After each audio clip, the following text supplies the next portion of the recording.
Welcome to the AlphaMind Podcast with me, Stephen Goldstein, and my co-host Mark Randall, where we discuss matters related to trading psychology, trading behaviour, trading mindset, and so much more. This week we are delighted to welcome back Jason Shapiro to the AlphaMind Podcast. Jason is a 30-year veteran of the markets who came to prominence when he was featured in Jack Schwager's Unknown Market Wizards under the name The Contrarian. Jason's first episode on the AlphaMind Podcast proved one of our most popular episodes to date and elicited some great comments from our listeners, so we were delighted that he agreed once again to be a guest. Jason offers a depth and wealth of wisdom which is hard to match. You do not have to be a contrarian or to trade in a contrarian style to benefit from his wisdom and insights into trading and markets. Just before we start, if you are not familiar with the term the COT report, we are referring to the Commitment of Traders report. Also, please note that there is a little background noise and interference at times on this podcast. Please do not let this distract you from continuing to listen, because I promise you it's worth it. Before we start, we would like to thank our podcast partners TradeStation Global and the Society of Technical Analysts. TradeStation Global is a multi-asset trading platform with access to international markets. Trade stocks, Forex futures and micro e-mini futures from one account. Leverage professional grade tools like RadarScreen, The Matrix and EasyLanguage, an intuitive coding language for traders. And with TradeStation Global, there are no hidden price spreads, just transparent, low commissions. To find out more and open an account, visit tradestationinternational.com/AlphaMind or see the link in the episode description. TradeStation International Limited is authorised and regulated by the Financial Conduct Authority in the UK and acts as an introducing broker to Interactive Brokers UK Limited. The firm does not provide investment advice or trading recommendations. Investment and trading involves risk, including possible loss of principal. At present, the TradeStation Global product is not available to EU residents. The Society of Technical Analysts, the STA, are another long-established organisation with a great reputation. They are a member-led and not-for-profit body who have been providing world-beating education to the trading and investment community for over 5 decades and serve the needs of their members by providing outstanding online talks and webinars, regular newsletters, education, diplomas and continued professional development programs. Their home study course has been created by many of the world's leading minds in technical analysis and provides learning of a depth and breadth that is unparalleled in the trading and investing world. Listeners to the AlphaMind podcast can obtain a 10% discount on the cost of the STA home study course. Visit alpha-mind.net and go to the sponsor section of our page to find out how to obtain this. Now on with this week's podcast. Well, welcome to this week's AlphaMind Podcast. This has been recorded in August, and a couple of days ago, the latest Game of Thrones came out. So we kind of thought having a wizard back amongst our conversations would be a really good kickoff in this never-ending summer in the UK. So we're delighted to have Jason Shapiro back on the show. Okay, it's the second time around for Jason. Had one of our biggest audiences in the first rendition of his discussions with us. Even he looks surprised for that, but it absolutely was the case. And you may remember him as the Contrarian. You know, the guy that, you know, if I look at people that trade the market, he was the guy looking at the stuff that most people didn't pay attention to. The non-standard, the stuff where edge was lying on the edges, and he paid attention to those edges. I was thinking very, very differently. And I don't want to talk his bio myself. And I guess, well, Jason, welcome to the show. Just give us an update on what you've been doing since we last saw you. God, that sounds like a decade ago, pre-COVID or whatever it was. But welcome. Thanks. Yeah, I've just been, doing the same thing, trying not to lose money and trying to stay sane through all this stuff. You know, that's really all I try to do every day. Yeah, market dynamics have been a bit interesting, I think, since we last spoke. The question, I guess I would ask, I know we've got some other questions that have been fed into the show, but I would ask, given the way the market shifted a little bit, there's been some background changes going on, some of the vols changed, some of the background dynamics of the globe has changed. Has Jason changed at all? Has anything that you've been doing changed? Not really, no. No, I wait. I still kind of do the same thing. I wait until they're all long. I get short, and I wait until they're all short, and I get long. That's really all I'm trying to do. Sometimes it works, sometimes it doesn't. But I think the risk reward over time works. So I just keep trying to stay disciplined to my process. And, I get that question a lot. Does this change as the market dynamics change? And it doesn't. And like I've had a good year this year, for example. And to me, it's always pretty much the same. Tremendous. And just, if you don't mind, just for the fact that we've probably got a whole bunch of new people listening to this and haven't got a clue about the backstory of Jason Shapiro, but perhaps if you could just sort of dip into that for us. The backstory? Yeah, just, where you've come from, why you're where you are, what's been the journey. Yeah, I mean, it can get pretty long, but born in New Jersey. We can edit. Yeah, born in New Jersey and, went to school in Florida. After school, I kind of took off and lived in Asia for 7 or 8 years.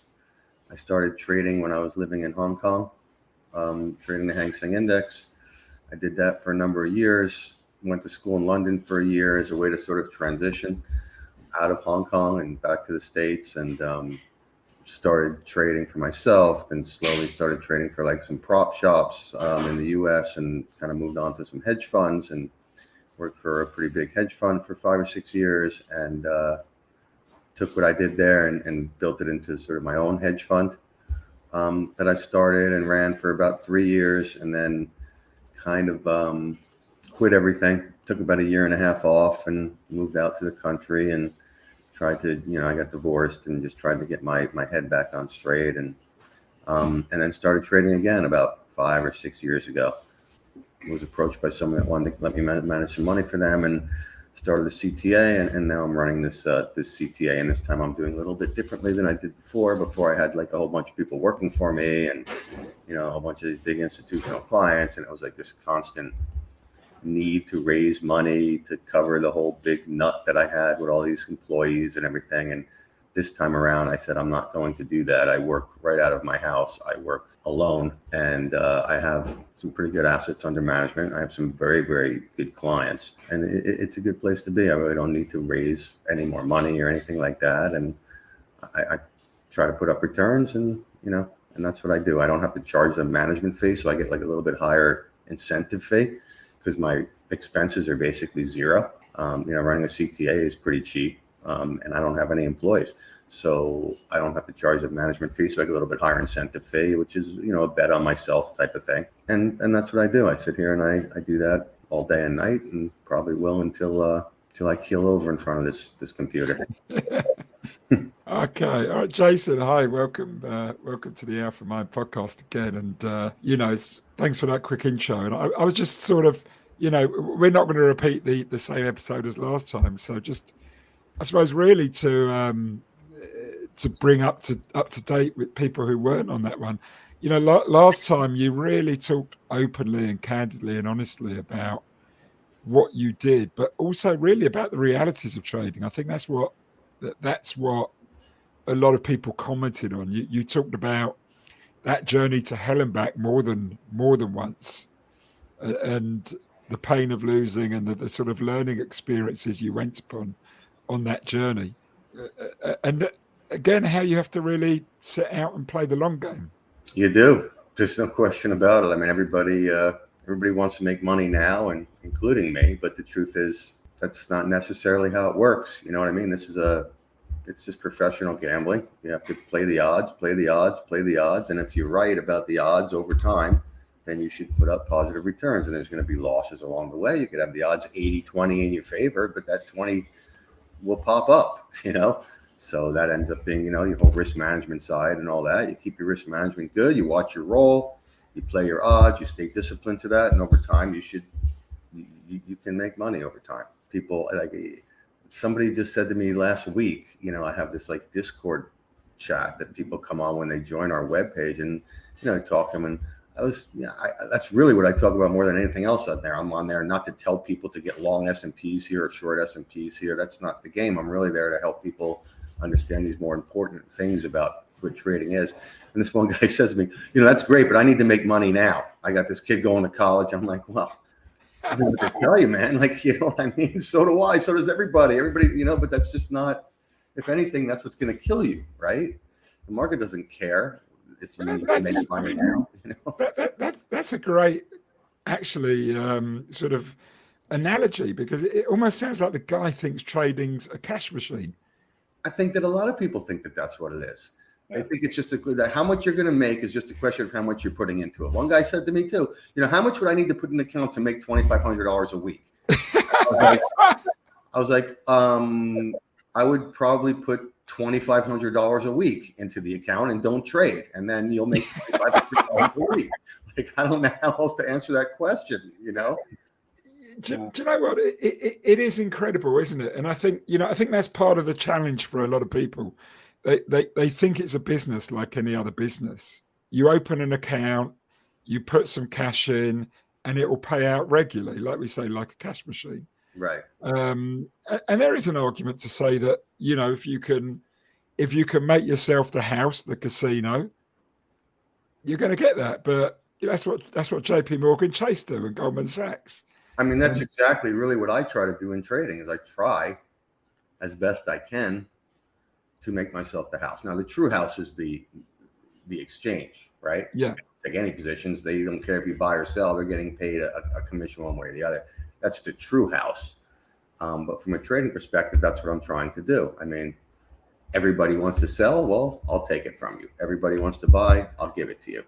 So in a way, it's trying to be like the house. So, but from a contrarian standpoint. Well, that is the contrarian standpoint, right? Yeah. They're all selling, I'm buying. They're all buying, I'm selling. Yeah. Yeah. And trying not to get run over in the process. Actually, it's interesting because that's what kind of market makers do, but you're doing it on a proprietary basis. Yeah, and I'm doing it like on a much longer term basis too, Yeah. Sort of longer term markets. I'm trying to catch major market turns when everybody's panicking, Yeah. So it's a little different, but it's the same general idea, I think. Well, like you said, if you keep repeating your process time and time again and trust it, and you eventually find a process that works for you, then you're going to have losses, but over time it's going to generate a return. Hopefully. Yeah. Hopefully. Well, I mean, one of the things I got from you was that took a hell of a long time to get there. It took a hell of a long time to get there. That's a fact. Yes, I had to go through all the things. It's funny because now that I have these sort of newer traders on my thing and they're talking to me about what they're going through and what they're doing, I mean, they're going through nothing other than what I went through, It's the same thing here. First, I'll do this. I got caught up in a bull market. I made a bunch of money. I must be a genius. The bull market ended. I lost the money. Okay, now what? Okay, technical analysis, Fibonacci, retracements, whatever it is. All these different things. I looked into all that stuff, tried all that stuff, worked, didn't work. When I looked at my account after the end of the year, it was lower than it was when it started. So you kind of keep going through this and you make your mistakes and you make your mistakes. I think there are people out there that maybe can learn lessons without making big mistakes. I just don't have to be one of them. I'm one of these people that needs to make the mistakes in order to learn the lessons. And I think that's what most people are. My nephew, who's in college, like every other college kid, started to sort of invest in the market during the whole COVID thing. And he was making a bunch of money. And I was sitting with him and my brother and my brother's wife. And, they're lawyers. They're not market people. And they said, do you have any advice for him? I said, look, you're going to lose. You're making money now. And that's great. It's a bull market. And that's wonderful. You're going to lose that money. And when you do, that's when don't get upset and all that stuff. Just stick with it and you'll learn. And my brother's like, well, what can he do to not lose that money? Nothing. There's nothing he can do. It's just part of the process, So it's pretty ordained. Yeah. So it is what it is. And yes, I went through that, and I went through it more than once, and hopefully I won't go through it again, because I'm too old. But you're a great example of that. I mean, some people call it survivorship bias, and there's an element of truth to that. It is a learning journey. It is a journey where you get badly beaten up. And if you can survive it and adapt to that and learn from it, you've got a chance of making it, but it's not going to happen overnight. If you try and force it, it's just not. It just won't happen. If it happens overnight, it's the worst thing that can happen to you long term, because now you're learning some bad. That's what happened to me. It happened to me overnight. I got caught in the Hang Seng Index bull market. Thing went from 4,000 to 12,000 in something like 24 months, right? And I made a bunch of money, and I figured, hey, I know what I'm doing. I'm a genius, but I wasn't, and I didn't. Well, listen, I'm going to hand over to Mark. What we've done is, if you're listening here, we've got questions. We put this out. We put out a question to our Twitter followers to see if anyone wanted to ask a real life market wizard and a great trader as well, and someone who has a very distinctive style that a lot of people try and pull off, but not many people get away with it. Some questions. So we've had a number of them put to us. I don't know if you want to start, Mark, with the questions for Jason. No, absolutely. So, okay, Jason, here we go. Jason is the great contrarian. My question is, if he sees signs that make him want to bid soon, everyone is bearish right now for good macro reasons. What does he need to see, or what does he see that will make him put on a proper position long? Right. So the way that I do this, if it's lined up from the data that I look at and the things that I listen to and look at, that say, okay, everybody's bearish and everybody's short, therefore Mr. Contrarian wants to go long, right? What you learn very quickly as a contrarian is if you just do it, you're going to get run over, right? So you have to wait, what I like to call, for market confirmation. And for me, what market confirmation is, okay, so now we have a market, doesn't matter what market it is, but now we have a market that everybody's bearish and the fundamentals are horrible and it's going down and they're selling it and all that, right? So I start paying attention, right? What is it that's making everybody so bearish, right? And I wait for a piece of new data, new information that sort of confirms that thesis. So let's just say, for whatever reason, this is arguable, but let's just say inflation is what's making people bearish the stock market here, okay? So I'm looking for a piece of news that is inflationary, worse than expected inflationary, right? Let's say CPI comes out higher than expected, right? Well, that's why everybody's short, and therefore the market should go down on that news, right? But what if it doesn't? Let's say the CPI comes out at whatever time, 8:30, and I'm sure the market probably opens down that day. And by the end of the day, it's actually, the market closes up with no other news being released. That to me is market confirmation, right? You're getting exactly what you wanted as a bear, and the market closed up. And you can look at it two ways. Well, gee, didn't everybody see that the news was so bearish? And of course, everybody saw that the news was so bearish, right? But the market is telling you now, everybody who wanted to make that bet is already in there, right? Which is what I'm starting with to begin with. Everyone already is short, right? So now you've got this bearish news. The market doesn't go down on it anymore. That's when I get long, right? And it gives you a few good points. One, the entry, because the market's now confirming for you, right? The market is giving you a tell, so to speak, right? It's not me guessing when to do it, right? It's the market giving me a tell, okay? But it also gives me a few other things, like a stop, right? From a risk management point of view, which is even more important. So there's the bad news, the market gap down, it came back, it closed up. And that's the market turn. Well, if it goes back down through that low of that day, well, then clearly the market hasn't turned. So that's my stop, which matches my process, right? So there's my stop. So now I have a great stop. It's not just like a money management stop. Oh, if I lose 15 points, I'm stopped, right? That's just random. It's a great stop from a market point of view. So I know where my stop is. I know where my entry is. I know how much I want to risk per trade. So I know what kind of size I can put on from there. And that's a little bit more of a discussion. But to answer the question again shortly, it's market confirmation. And in my view, market confirmation is about this news failure event, right? News rejection. The market is rejecting the news that should have confirmed what these people were thinking. And do you need that alone, or would you have already been looking for that? I'm already looking for it because my data is telling me in whatever particular market that people are super short and super bearish here, right? So until I see that, I don't care, you know. But let's say there's 4 or 5 markets at any one time that people are super short and bearish or super long and bearish, and those are the ones I'm focusing on, and those are the ones I'm looking for this market confirmation to hit. And do you go full risk on from the start, or do you phase into the trade if it go longer on a, as it starts to bounce away? So in theory, I will buy the close on an up close on a day like that. I'll buy the close. Okay.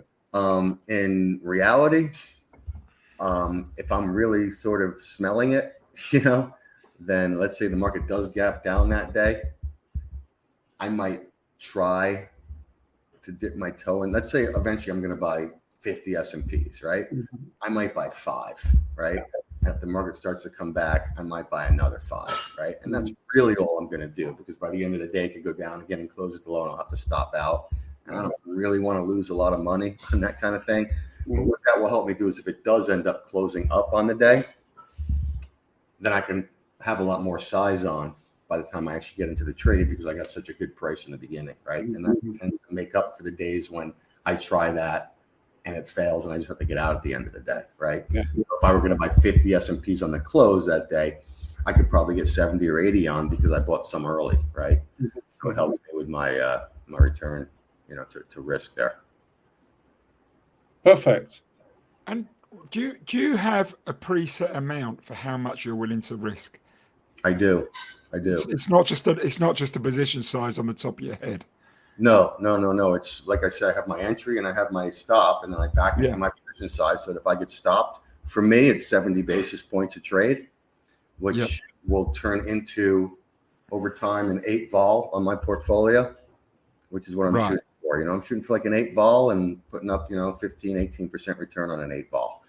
And that 70 basis points will turn into an 8 vol over time.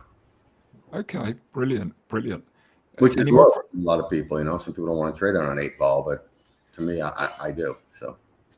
Okay, no, that's terrific, and I think that answers that question very well. And that came from Toshi, by the way, which is the handle on the Twitter on that one, and actually someone I know very well. So there was an added personal element to that.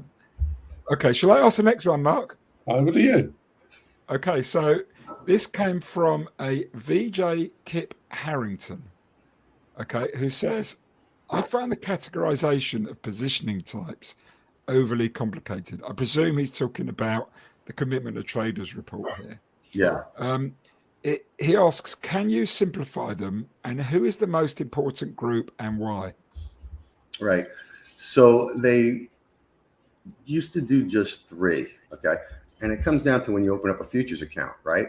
If you are a legitimate commercial trader, which means like you're a wheat processor, right?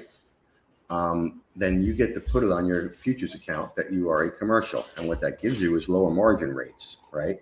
So you'll want to do that, right? Everybody else is a speculator, right?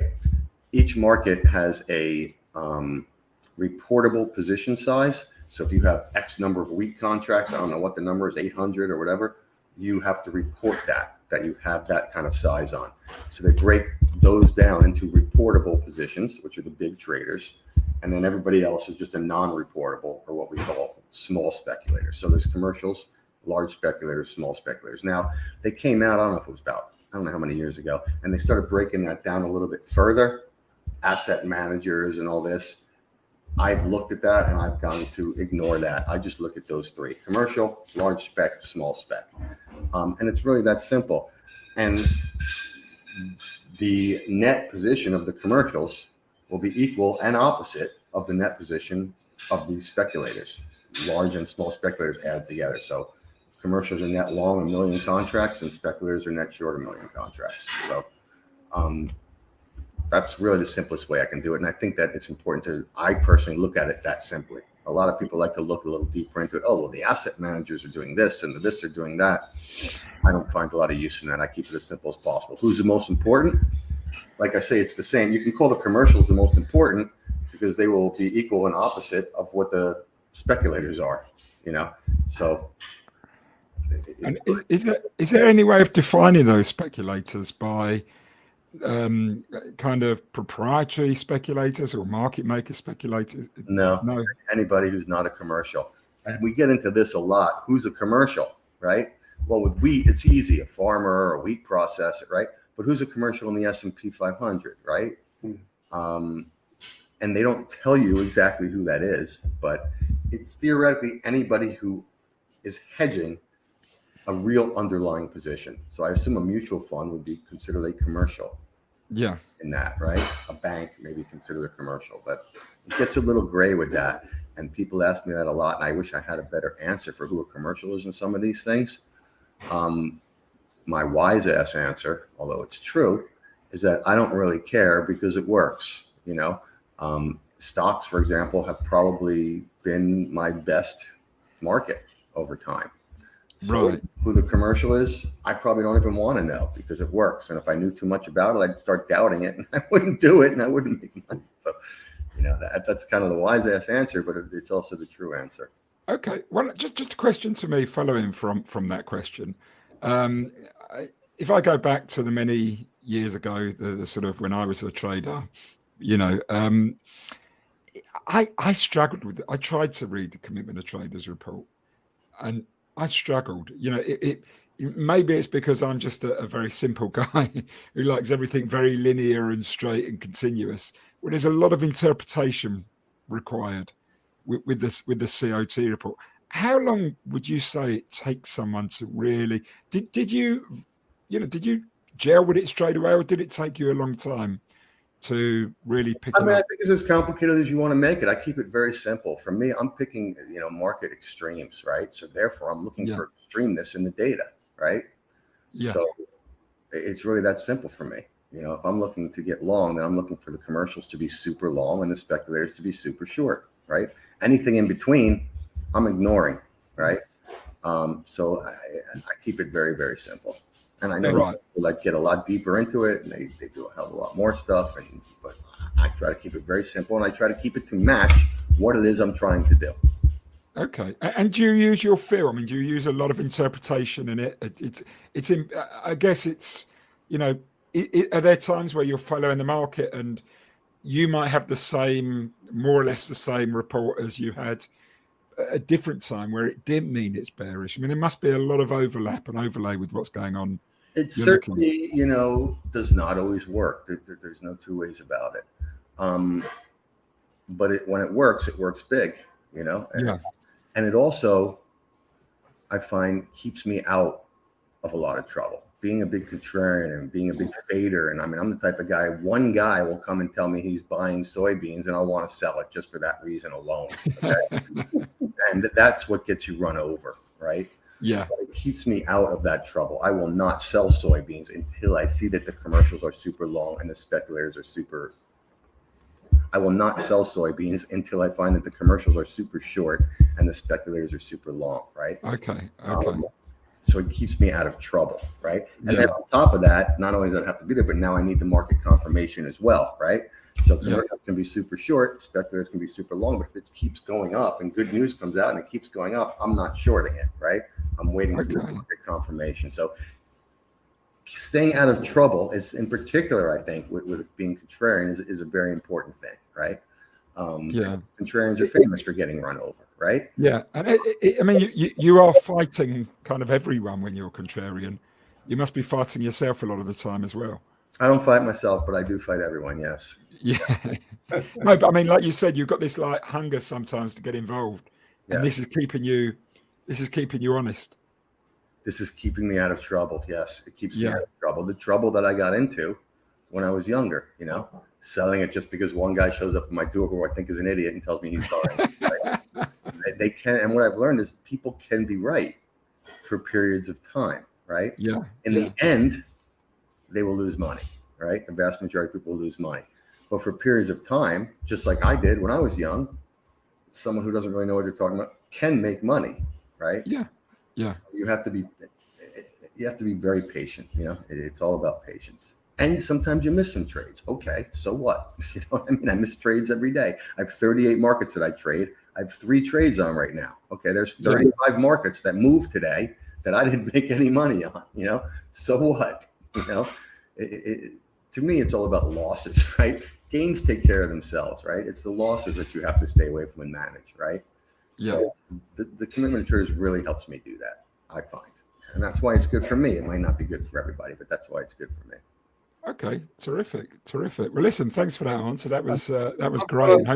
I've got a question well, not a question, but a statement, really. Because I think there could well be an awful lot of people listening to this wondering what the hell is a commitment of traders report, and you know what are we looking here in terms of the dynamic? And of course, it's a CFTC daily report, right? It's weekly.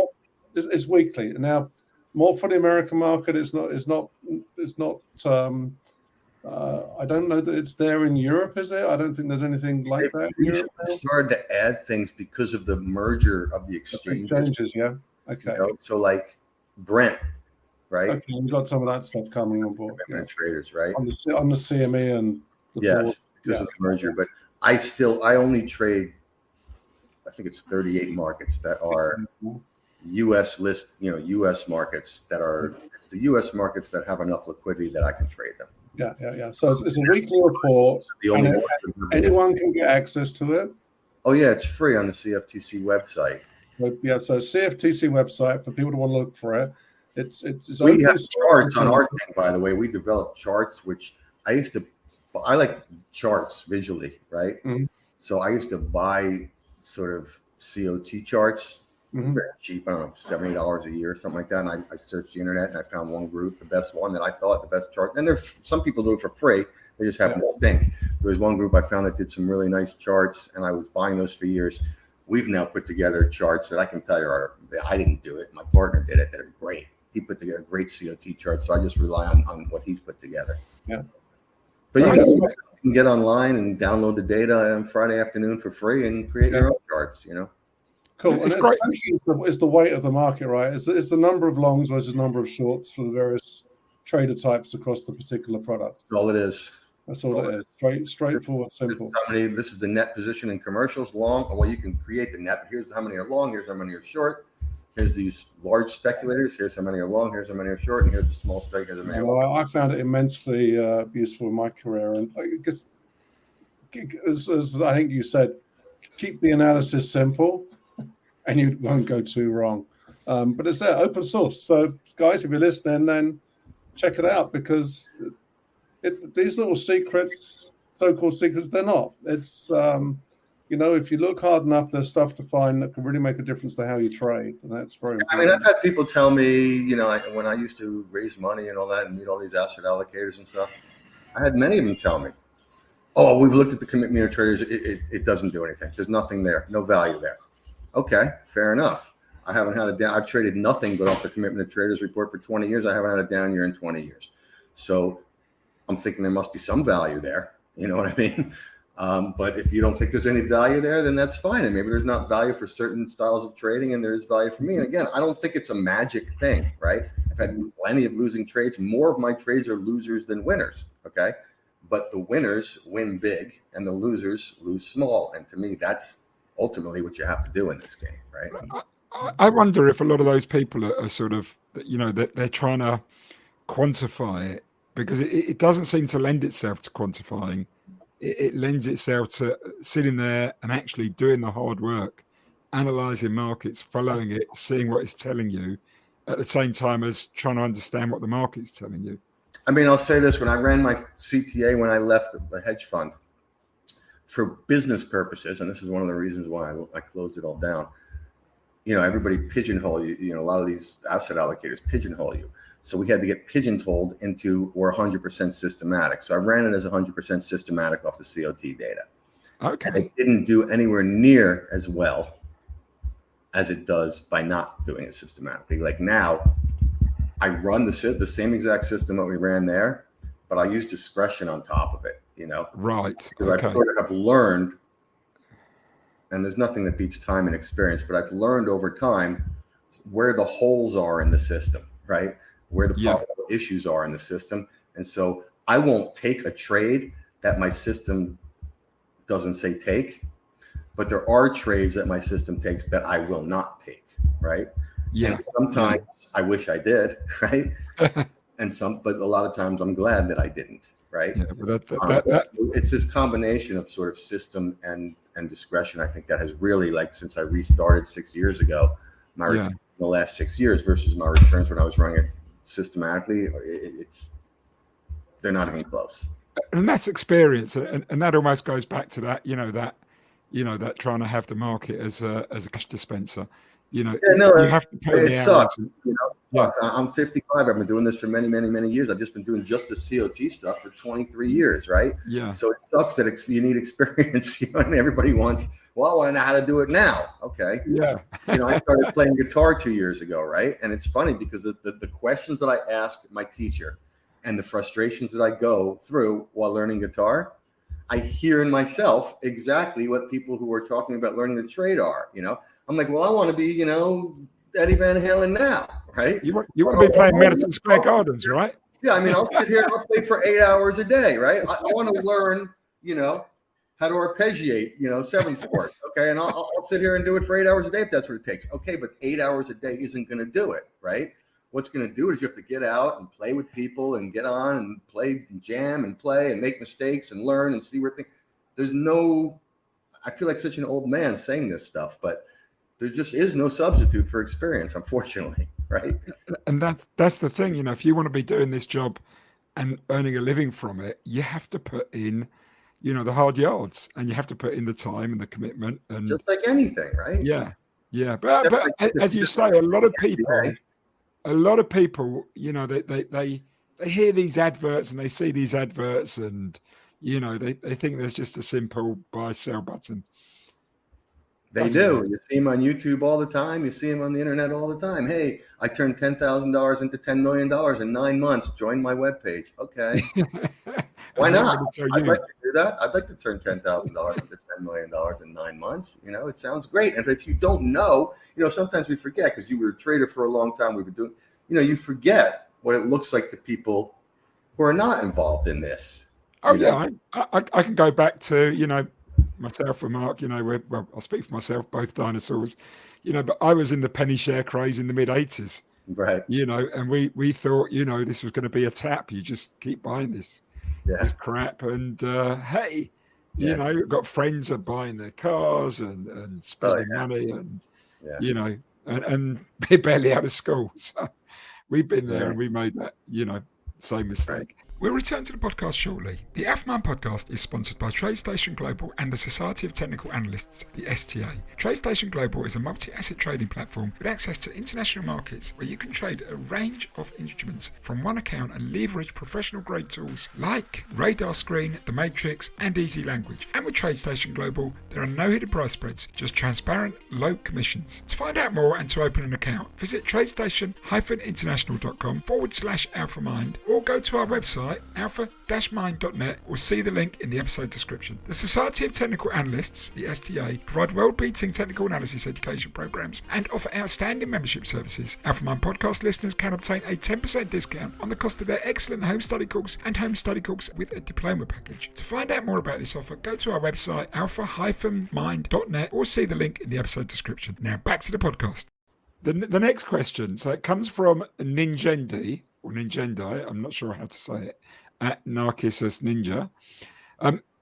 How to combine cost of or commitment of traders data with sentiment readings and technical analysis. And I'm not sure what sentiment readings they're talking about. I'd imagine they're talking about some of the other ones, that maybe the DXY and the momentum indicators.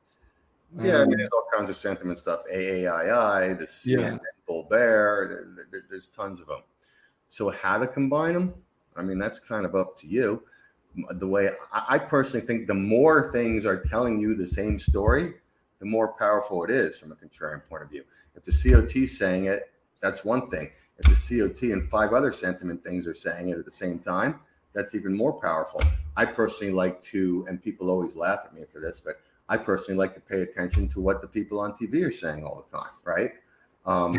Because that's a great way to build sentiment, I can't tell you how many times I'm watching TV and I'm looking at the commitment of traders saying, okay, gee, everybody's bearish this thing, whatever it is. And suddenly there's people on TV and 20 of them come on and 20 out of 20 are also talking how bearish it is for this, right? The more, the better. COT is not perfect. I think the more pieces of data you get that line up together, the more powerful it is.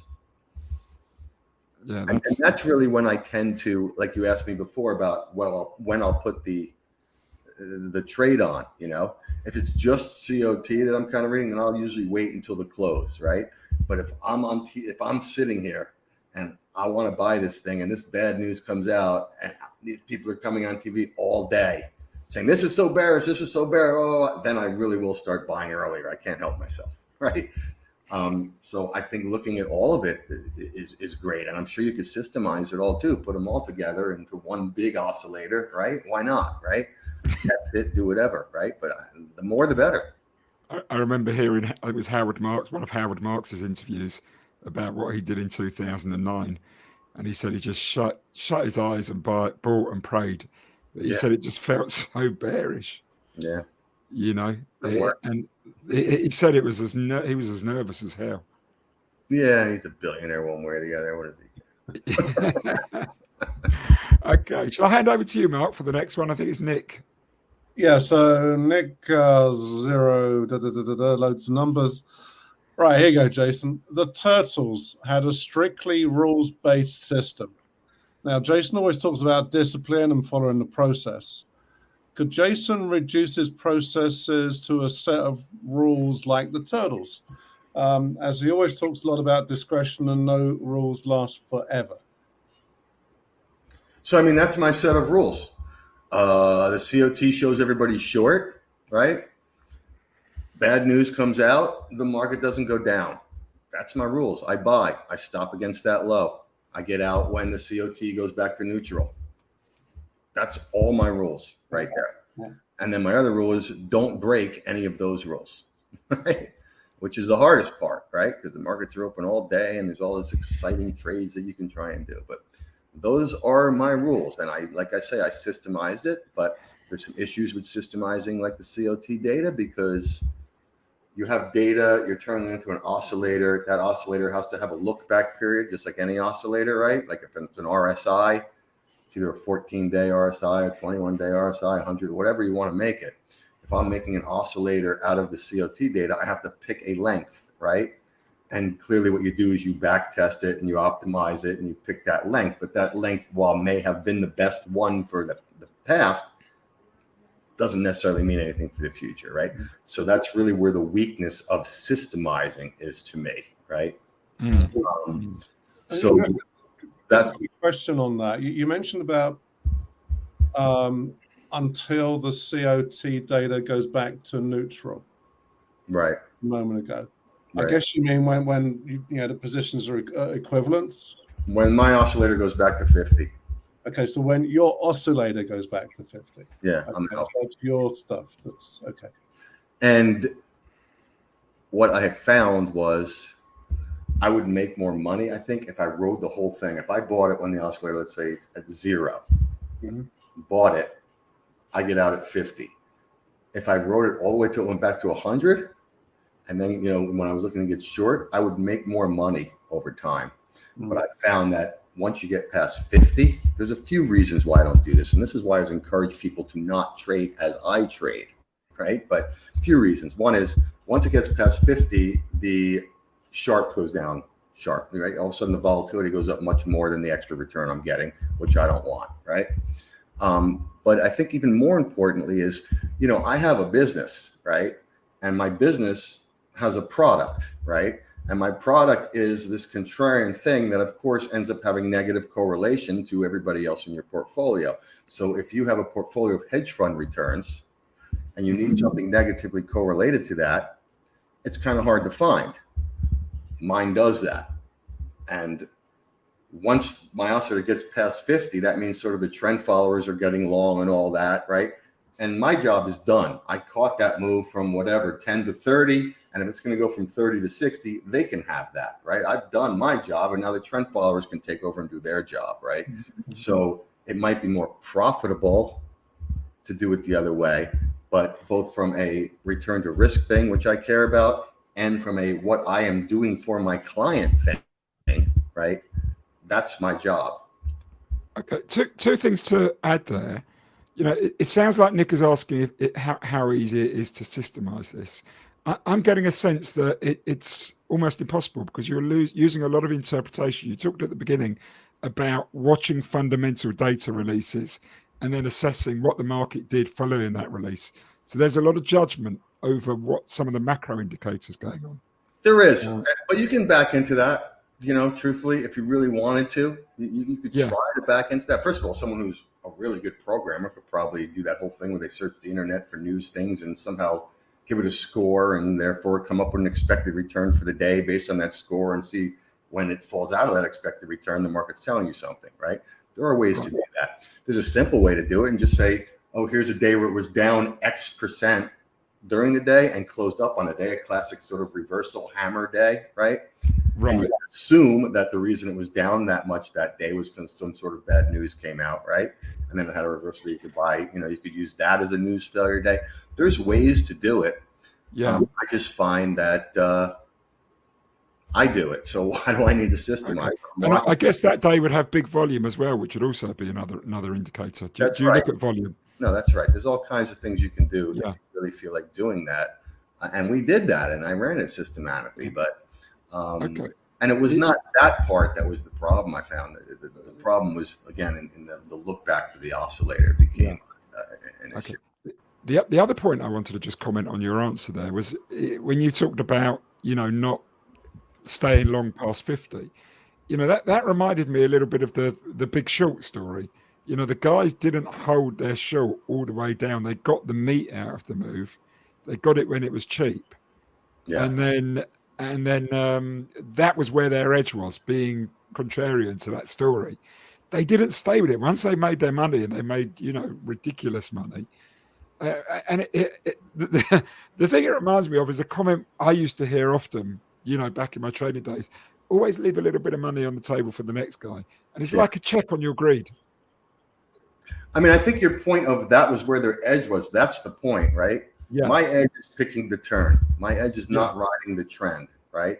Yeah. So if I pick the turn, there it is. And I'm picking the turn because of the crowdedness in the COT, right? So once that's gone, then my edge is gone. So after that, you're just trend following. You're trend following, which is not your game. At that point, you're trend following, which is not my job and not my thing, so. Brilliant.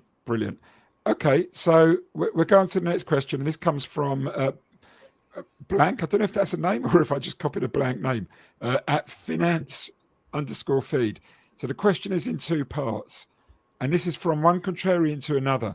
How to avoid getting bitter during the early years of trading when things go against you over a long time period. Is passion for trading enough when you blow up the second time? That's the first part of that question. How to avoid getting bitter. I mean, look at me. I'm still bitter. Bitterness is what drives you, right? How to avoid getting bitter. No, I don't know. If you find the answer to that, please let me know and let my wife know, please. But, I don't really get bitter now, truthfully, over losses because I know that they're an inevitable part of what I do. And again, it comes with time. In time, I mean, I'm not today, but about a week ago, I was on new equity highs for, my career. So therefore, I have to make the assumption, or at least believe, that what I'm doing is working, right? So if what I'm doing is working over time and I believe in that, then I can accept losses a lot better, right? It's part of the situation. It happens. I don't really get bitter about it. Do I get pissed sometimes? Sure. I mean, I'm a human being. You know what I mean? I have a bad day and I'm pissed, but at the end of the day, I know it's part of the process. So how to, what was it, blow up the second time? I mean, I blew up more. I think I blew up to broke, dead ass broke 3 times, right? Is passion for trading enough? When I really get down to the truth of it, it sounds so, cool. Oh yeah, I just knew this was what I wanted to do. And so I was sticking with it come hell or high water, and all that. And okay, that all sounds romantic. But part of the truth is that nobody wanted to hire me because I was such a jerk, right? I was such a wise ass, I went on interviews to Morgan Stanley, and I had friends that worked there, and Bear Stearns and whoever else. And the truth is these guys didn't want to hire me because I was such an opinionated, jerk. So I really didn't have much of a choice. So I'd love to tell you, I wasn't ever going to do anything else because I was so passionate about trading. Like, yes, I wanted to have a job. Even though I was going to get a job, I wanted to get a job in trading, right? But at some point when you have 2 kids and you're broke and you have to get a job and it's in sales, you take a job in sales, right? But nobody was hiring me, so I had no choice, right? That's a true answer. Were you always determined to succeed at this? Was that part of your contrarianism as well? I don't think it was part of my contrarianism. I was always determined that I wanted to be successful at something, right? Yeah. And this is where I thought I could be successful because from everything that I read and about it, it seemed like being super contrarian was an advantage in this. Mm-hmm. So it seemed to me like, hey, this is something where I can use this bizarre thing that I have in me, this inability to agree with anybody at any point, which again, doesn't get you along working in a big company, right? But does hopefully work in trading. So yeah, putting it all together, it kind of was where I felt like I had to go, right? Okay. I guess you've stayed out of politics then, have you? I'm not going to start you on that. I'm not running for office anytime soon. My niece, not my niece, my sister-in-law was over here for my birthday last week. And she, and of course we'll sit at something like that and I'll espouse, you know what I mean? I'll just spew, right? Open me up, a couple beers or whatever, you know what I mean? I'm going, right? And she's like, you should run for office. You should run. I'm like, do you really think that somebody's going to vote for me? Like, even if you agree with my ideas, that's great, but that has nothing to do with getting elected, Okay, great. Well, listen, the other part of the question before I hand over to Mark for the next one is do you have any good resources besides the COT report to recommend? Again, people laugh, but I watch, and I'm missing it right now, just so you know, but it comes on, I can get it on the internet later anyway. I watch the aftermarket shows. I think they're gold, right? The one on CNBC that comes on at 5 o'clock, 5 to 6, Fast Money, or as I like to call it, Fade Money. I think it's gold. And it's gold if you start to develop, I have this sort of what I would call contrarian ear to begin with. But you start to develop a contrarian ear and you start listening for this. And when these people start to agree with each other, right? It's one thing if one person says it, okay, and that person happens to be wrong a lot, so that's great. But when they all start agreeing, it rings a bell, and watching even during the day, watching Bloomberg TV or CNBC or whatever it is, and reading and all that, and really start to develop, if you're looking for positioning and being contrarian, you start, and you have to watch out for being biased because you think like, oh, I want to be bullish, so therefore I'm looking for bearish people, right? You have to get rid of that, right? You have to give an unbiased view of what people are saying, right? And you'll start to develop sort of an ear for this. Who is wrong and under what circumstances are they wrong, and how stubborn are they getting? And when they get stubborn, that usually means they're even wronger, that kind of thing.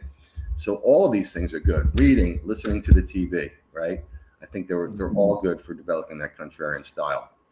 Okay. Have you you mentioned something really interesting there about opinions. Have you become someone over time who's learnt to not let their opinions get in the way of reading these reports? I want to have no opinion other than when everybody's short, I want to be long. When everybody's long, I want to be short. Look, I've been long stocks now for a few months and I'm still long stocks. Okay. I want to be bear. You think I can't see that the world is about to fall apart and that this money printing that went on for the last, 14 years is the most ridiculous thing that ever happened. And now that it's going to unwind, that this market's going to drop 80% and the shit's going to hit the fan as it should because it was so irresponsible about what they did. You think I can't see that? I see that every day. I was talking about that in November, right? When we were getting short. Why were we getting short? Not because of that. We were getting short because the COT was showing that everybody was long, okay? So when the COT shows that everybody's long, I'm getting short. Now I'll come out and I'll make that argument. Hey, this whole thing's going to unwind, right? But by June, they had all gotten short. So I was getting long, right? But I'm not going to say it's hard for me to get long because it's what I do, right? But as I sit here today, I truly believe that the piper is going to get paid for what's gone on for the last 15 years. I truly believe that, right? But that doesn't mean it has to happen now. This is just a trade. You know what I mean? Yeah. Market can go 15, 20, 25, 30, whatever percent in my favor. People can get out because they'll get forced out. I will get flat, and the trade will be over, right? That's all it is. It's just a trade. It has nothing to do with the fundamental. It has nothing to do with what I believe. What I believe is just as good or just as bad as what everybody else believes. I have no ability to.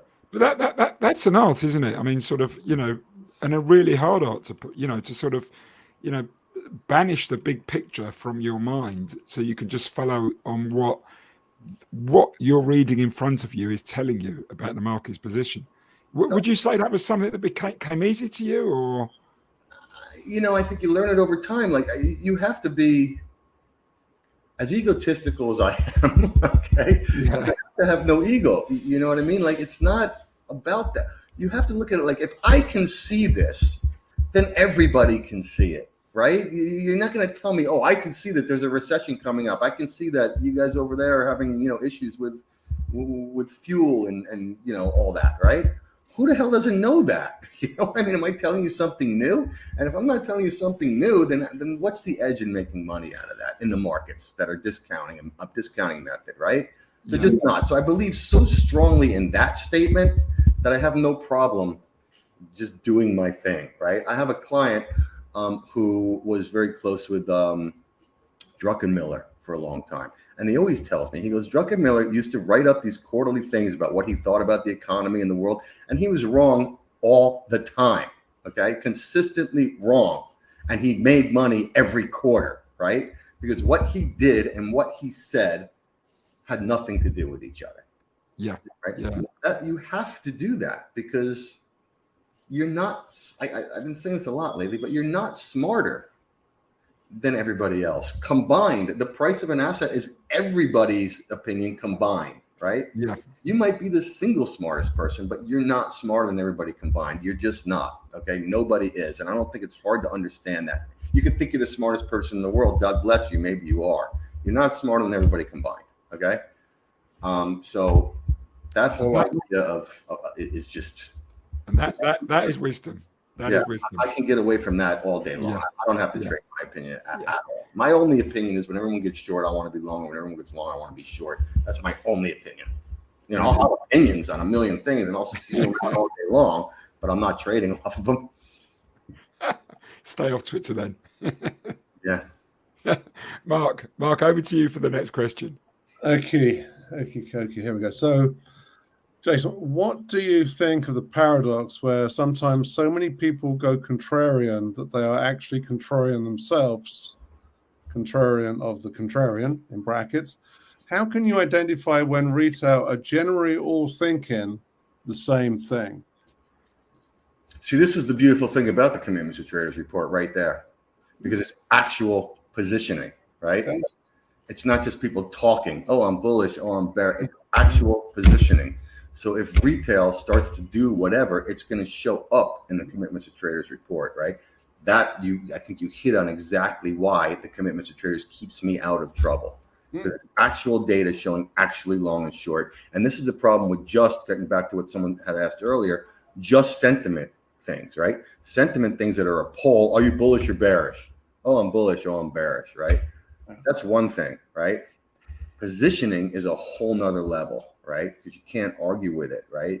People can be saying they're bullish or bearish, but where is their money actually? And that's what actually matters, right? So that's what's good about the commitment. So, being contrarian to the contrarian is funny because recently everyone's ragging on Jim Cramer, right? That's like the big thing these days, ragging on Jim Cramer.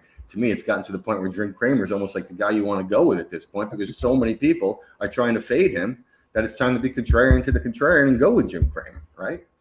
I'm not going to do that because that's not what I do. But in general, it's true because just like everything, it adjusts, right? Yeah. If something is wrong all the time, people will eventually catch on to it and they will start going opposite that. And then if they're all going opposite that, then lo and behold, suddenly that thing will start working. Why will it start working? Because so many people have gone opposite it that they're going to get screwed, right? I mean, that's how this all works, right? That's what the adjustment process is all about. And that's why commitment to trader for me is so important. Good. Okay, Shall I read the next one, Stevie? Yeah, you go ahead, Mark. Unless you got further color on that particular one. Well, I did want to just sort of raise a point again, which is, I think, Jason's sort of, keeps saying this, and it's one of the most important things in trading. Trying not to trade is so much harder than trying to trade. It's almost one of the great skills of great traders. I think, Peter Brandt once said, your job as a trader is to make this as boring as possible. And that is it, because, we all want the sexy, we all want the excitement, we all want to execute, we all want to put something on. Fact. You know what I love about running my own shop here and being a one-man operation is I have to do the back office, right? Which is a huge deal, but I have to, create these spreadsheets, which are semi-automatic. It takes me maybe 5 minutes at the end of the day. But if I don't do any trades, then I don't have to do any of that stuff, right? So I love a day when I don't have any trades. Those are my favorite trades. I don't got to sit here after close and make these spreadsheets and email them out, and I make a mistake and these guys come back the next day with the trade breaks, and then I got to deal with that because I was too lazy and too tired at 4 o'clock to do it right and all that. I love it. So that's one thing I love. Well, there's a lot of things I love, but one of the things I love about having to do all that stuff is, not trading. And Peter Brandt's exactly right. You got to make this boring. People want it to be exciting. And if you want this to be exciting and you want it to be a hobby, by all means, have fun. Maybe that's part of why you're doing this, right? It's like I say, guitar. I play guitar as a hobby, right? Okay, and I love it. And it costs me money. I buy guitars. I'm not getting paid to play guitar anywhere, I have to buy guitars and amps and pay for teachers and spend a lot of time practicing and all that. And it's a hobby, and I enjoy it. If you want trading to be a hobby, then by all means, trade your life, trade all day, have fun, right? It breaks up your boredom. Just don't expect to make money doing it. I don't know many hobbies where people make money. Yeah, it's true. This is a job. This is a job, and the part of the job is not trading. It's a big part of the job, and it's a hard part of the job. The market's open all day long and all night, and it's all so very exciting. You know what I mean? And every market moves every day, so there's always money theoretically made somewhere. But I think Peter Brandt's 100% right. The biggest part of this job is to not trade. Right, here we go. It's our last question, I think, Stevie. Yeah. So, where's it? Actually, is this from Nick? I think it might be from Nick, right? Yes, Nick again. He's enjoying this. So, Jason talks a lot about how he gets into a trade. Okay. How about when to take profits? Is he using sentiment again? Look, this is how I do it. Okay. COT goes back to neutral. According to my oscillator, I take my profit. But I think the important way to think about it is not necessarily how I do it. It has to be a function of what you're doing, right? What's your edge to begin with, right? And therefore, how are you executing that edge? And once that edge is gone, whatever that may be, then that's the time to exit, right? I'm getting in because everybody's short, okay? And I think that gives a better risk reward for a market to go up, right? Okay, well, when everybody's not short anymore, then I'm getting out, right? It matches, and I think that's the most important thing about that question, right?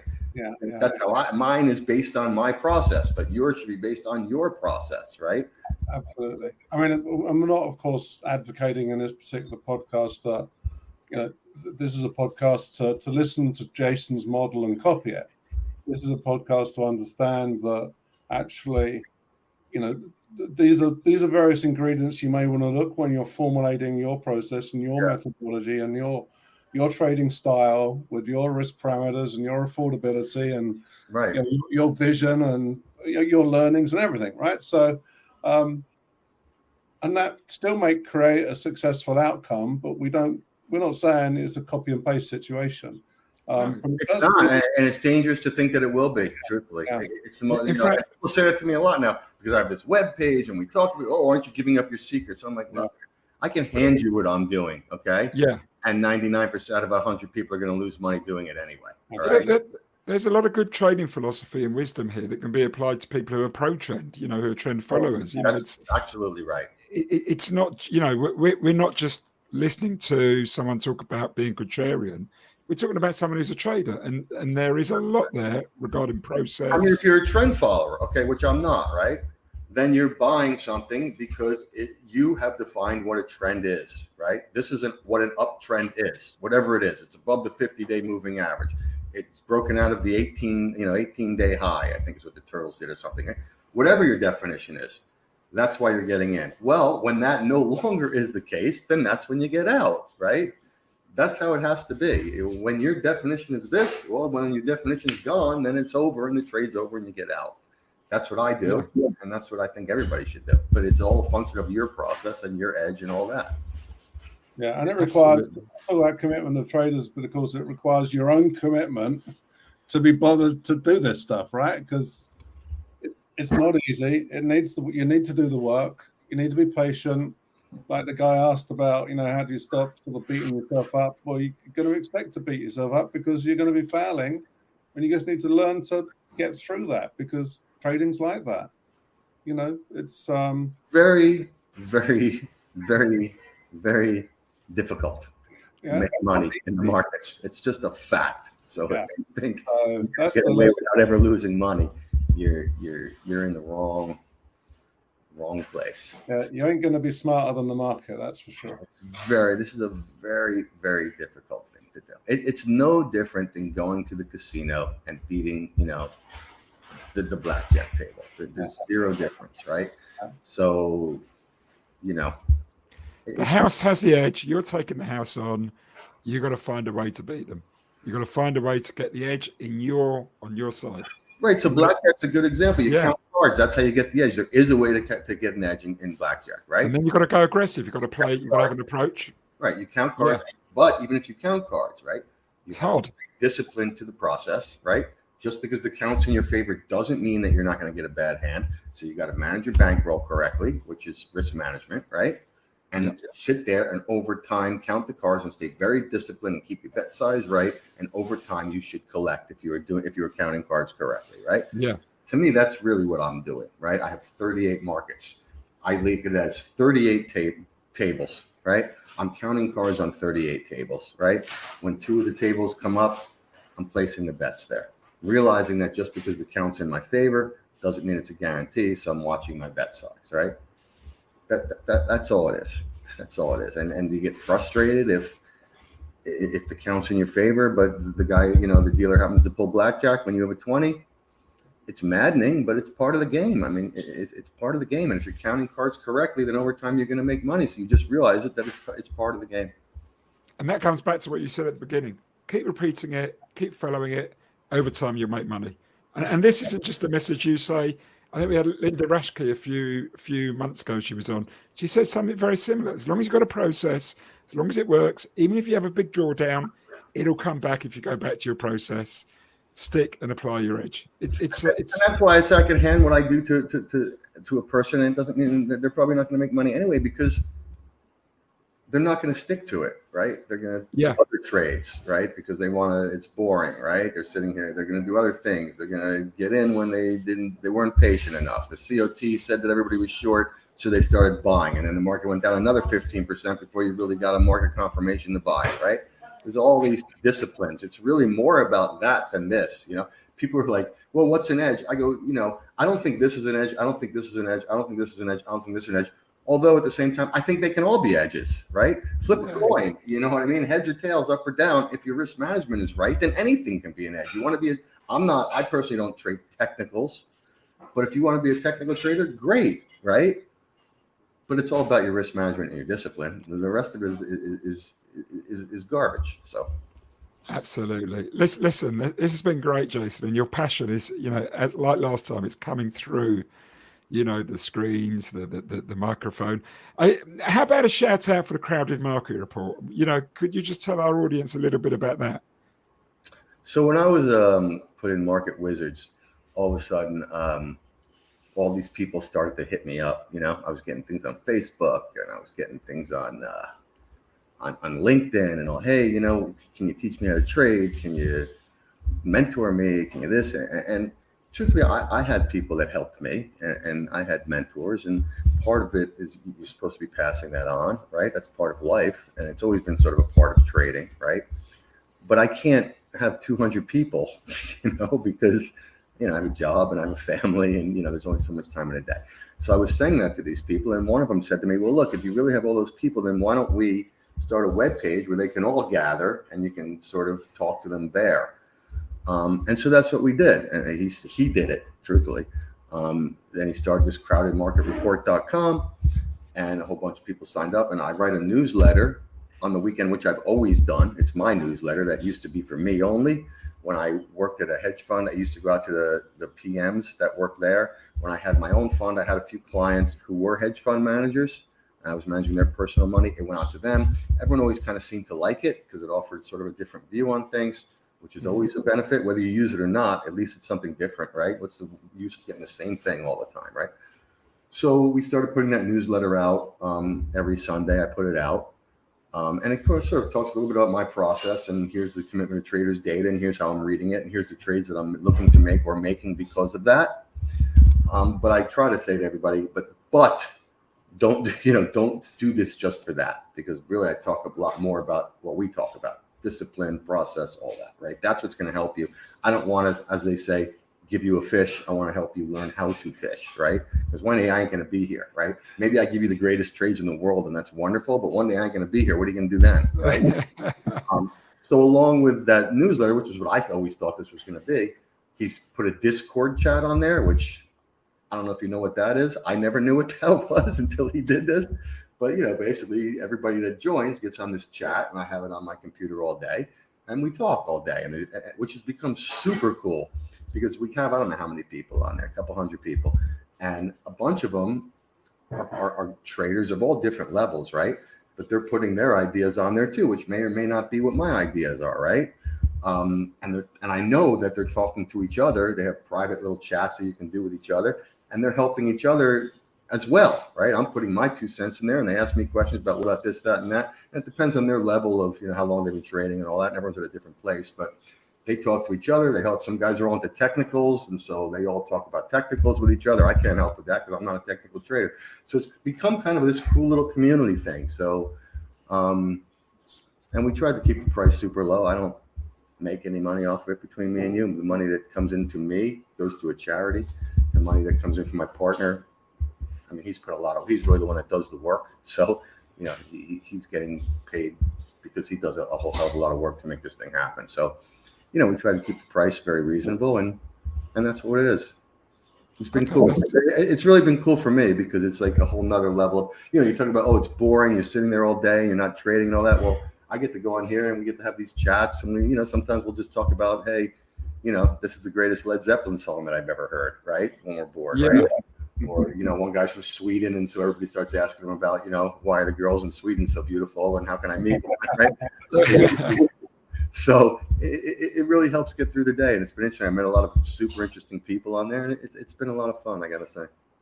Oh, brilliant. Nothing I thought it was ever going to be. Is anything, right? But I thought it was distribution for a newsletter is what I thought it was going to be, and it turned into this whole thing that's been super cool.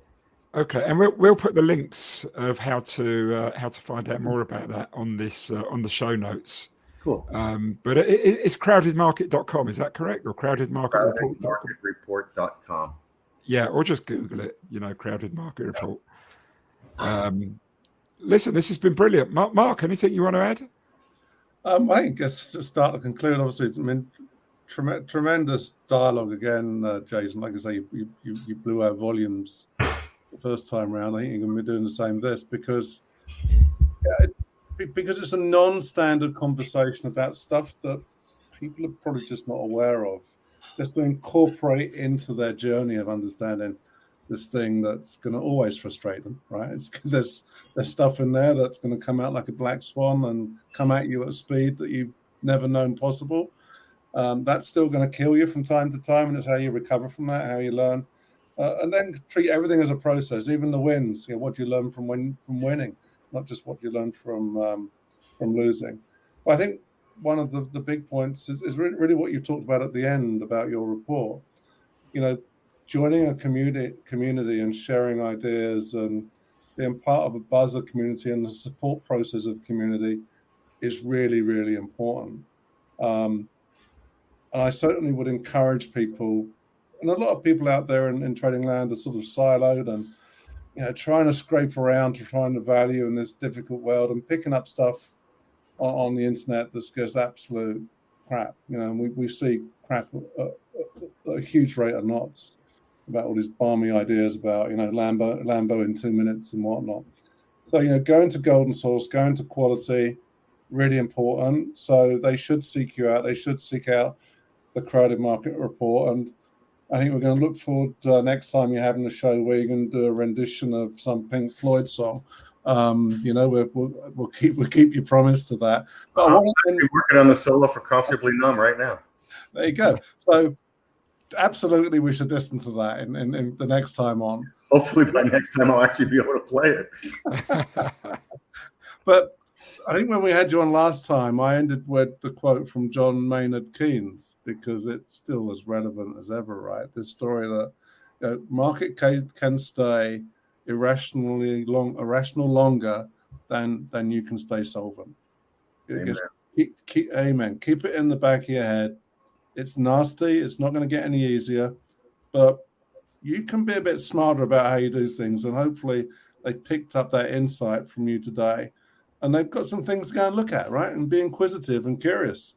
Definitely. And keep an open mind. Open mind, and just take a look. I mean, I think it's worth it. I mean, I've been in the industry for so long. It was something that I use. And it just adds to your discussion about the market. And certainly tune into channels, because I don't think enough people do that. We were just plumbed into CNBC all day long, looking for twists and turns and nuances in things. And like I say, the guy that always comes on and gets it wrong was something that we always talked about. And there are people like that pick up that type of contrary reputation. The good news is, as they say, those who know don't talk, and those who talk don't know. Exactly. Well, I guess that's a great note to end on. So we thank you again. I didn't think people will see from the show notes as to where to find you. And God bless you, dude. All right. Thanks, guys. Great talking to you again. Thank you for listening today. We would like to thank our podcast sponsorship partners at TradeStation Global and the Society of Technical Analysts, the STA. You can find out more about our sponsors at our website, alpha-mind.net, or see the link in the episode description. TradeStation Global is a multi-asset trading platform with access to international markets where you can trade a range of instruments from one single account and leverage professional-grade trading tools. Visit tradestation-international.com/AlphaMind to know more. The Society of Technical Analysts, the STA, provide well-beaten technical analysis education programs. AlphaMind Podcast listeners can obtain a 10% discount off the cost of their excellent home study course.